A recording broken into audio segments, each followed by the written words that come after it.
Indonesia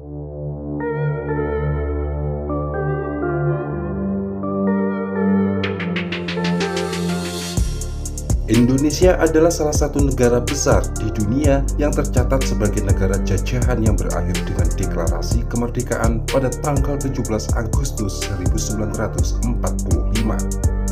Namun jika kita membuka pelajaran sekolah dasar, kita pasti ingat bahwa Indonesia pernah dijajah selama kurang lebih 350 tahun oleh kolonial Belanda. Lalu, benarkah itu?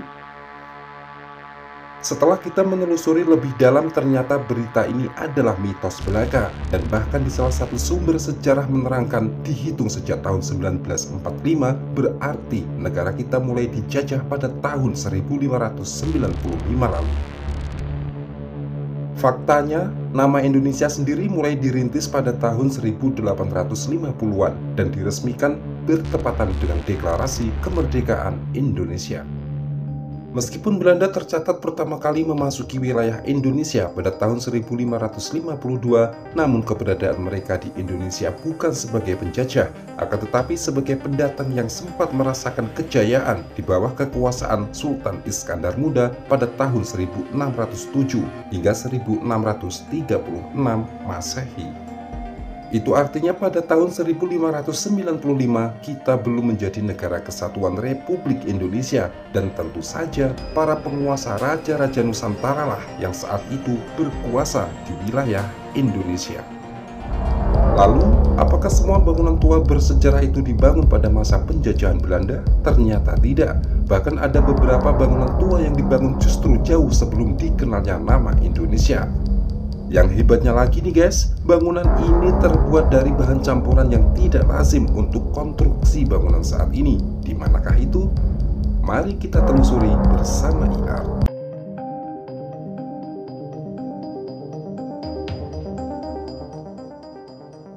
Jika kita berkunjung ke Provinsi Bangka Belitung, tepatnya di Kelurahan Kuto Panji, Kecamatan Belinyu, Kabupaten Bangka, maka kita akan melihat benteng tua yang diberi nama Benteng Kuto Panji yang saat ini sudah dijadikan sebagai tempat cagar budaya. Benteng Kuto Panji ini adalah sebuah benteng tua yang dibangun sebelum nama Indonesia dikenal, yakni pada tahun 1664 dan selesai pada tahun 1669 Masehi. Benteng ini dibangun oleh Bong Qiongfu, yakni bangsawan dari Tibet, Tiongkok yang kaya raya yang melarikan diri akibat pembangkangannya membayar pajak kepada penguasa Tiongkok yang dikenal kejam saat itu. Namun di tengah perjalanannya melewati Selat Berhala, Bong Qiongfu dihadang oleh bajak laut yang mengetahui bahwa perjalanan mereka membawa harta berlimpah. Perjalanan Bong Qiongfu bersama putri dan para pengikutnya akhirnya menghantarkan mereka memasuki wilayah Teluk Labat, dan pada akhirnya sampailah mereka di Pulau Bangka melalui muara sungai Karanglintang. Sesampainya mereka di pendaratan, ternyata tempat ini dianggap sebagai wilayah paling aman dan subur saat itu, sehingga mereka pun memutuskan untuk membuka lahan perkebunan jeruk kimkit dan menetap sekaligus sebagai tempat persembunyian mereka dari tentara Cina dan para bajak laut.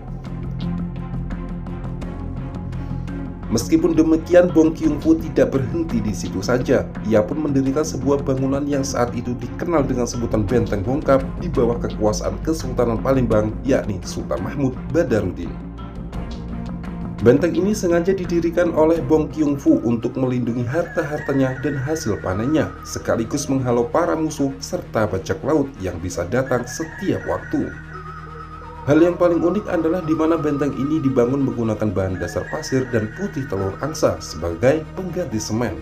Namun bukan tanpa kendala setelah mendirikan bangunan ini, sulitnya air bersih saat itu memaksa mereka harus menggali sampai 18 buah sumur untuk mencari titik sumber air bersih. Tidak sia-sia perjuangan Bong Qiongfu beserta para pengikutnya. Akhirnya mereka menemukan titik sumber air bersih yang sampai saat ini sumur ini dikabarkan tidak pernah sekalipun kering walaupun di musim kemarau. Selain daripada itu, kekokohan bangunan ini tidak diragukan pada masa kejayaannya. Hingga akhirnya pada tahun 1774 Masehi, benteng ini akhirnya diluluh lantakkan oleh para bajak laut karena kekayaan mereka telah diketahui. Bong Qiongfu yang saat itu menjadi penguasa benteng ini dikabarkan tewas terbunuh saat peristiwa itu. Bong Lili, putri Bong Qiongfu yang berparas cantik jelita, tak sanggup melihat istana kecilnya dihancurkan para bajak laut. Hingga pada akhirnya rasa ketakutan itu pun memaksa putri Bong Qiongfu untuk mengakhiri hidupnya dengan cara terjun di salah satu dasar sumur yang mereka gali saat itu setelah menyembunyikan seluruh harta perhiasannya. Seperti yang bisa kita lihat saat ini, bangunan tua yang memang terkesan kokoh di masa kejayaannya ini hanya menyisakan puing-puing dan masih menyimpan sejuta misteri.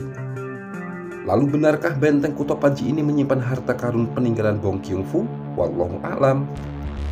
Itulah salah satu cagar budaya yang dibangun sebelum masa penjajahan yang tentu saja harus kita jaga dan kita akui sebagai kekayaan bangsa Indonesia.